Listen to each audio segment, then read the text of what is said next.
While Andra Kumara Disanayake expressed those views about what is going to happen through the report of the Political Victimization Commission, details of another dubious transaction have come to light. An investigative report by the Wall Street Journal revealed yesterday that US lobbyist Imad Zuberi, who was paid by the Central Bank of Sri Lanka to boost Sri Lanka's image in the United States, was a secret agent of the CIA for a decade.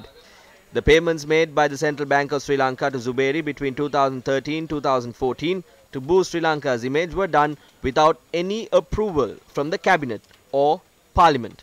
In February 2021, Imad Zuberi was sentenced to 12 years in prison after pleading guilty to tax evasion, foreign influence peddling and campaign finance violations. According to the court ruling issued by a US District Court for the Central District of California, from on or about 28 November 2013 through on or about March 5, 2014, Zuberi met with high-ranking officials of the government of Sri Lanka and negotiated an agreement whereby he would engage in lobbying and public relations efforts to rehabilitate Sri Lanka's image in the United States. On or about the 5th of March 2014, Zuberi pledged to expend $2,250,000 US per quarter in support of his effort, with $1,500,000 per quarter for lobbying expenses, $500,000 US per quarter for legal expenses and $250,000 US per quarter for media buys.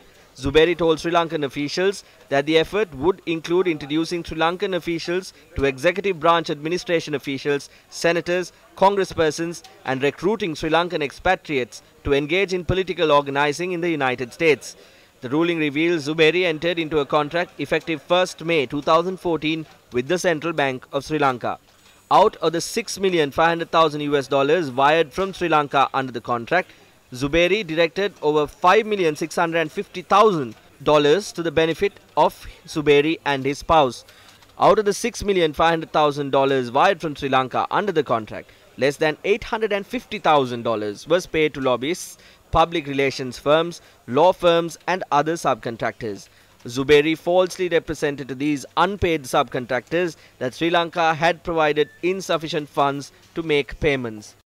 Imad Zuberi's tale underscores how loosely regulated procedures and laws have permitted the central bank to engage into significant contracts without being accountable to either the cabinet of ministers or parliamentary oversight. It raises a spectre of how clearly out of their depth officials of the central bank had been to contract such a cynical fraudster to represent the better interests of Sri Lanka. There are revelations about wastage coming to light. We saw that the current State Minister Ajit Nivard Cabral had given millions of dollars to a person by the name of Imad Zuberi to uplift the name of the country. That person has been arrested in the US. He has been punished. The people who gave him the money should be arrested. If the United States can enact the law on him, if the people who robbed our money has been punished there, then we should also be able to bring the people involved in this before the law here. They too should be punished.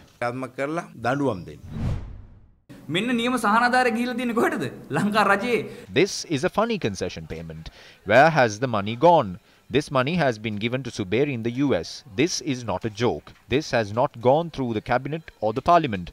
The value as of now is 13.1 billion rupees. The US has carried out this investigation for 4 years.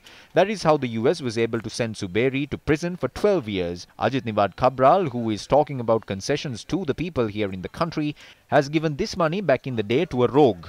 We would like to challenge President Gotabaya Rajapaksa to investigate into the money that has been given to Ajit Nivard Cabral. If he is found guilty, enact the law against him and punish him. පුළුවන් නම් ජනාධිපතිතුමනි මේ අජිත් නිවාඩ් කබ්‍රාල්ගේ මේ මුදල් දීම ගැන පරීක්ෂණය කරලා එහු වැරදි කරුණු දඬුවම් කරන්න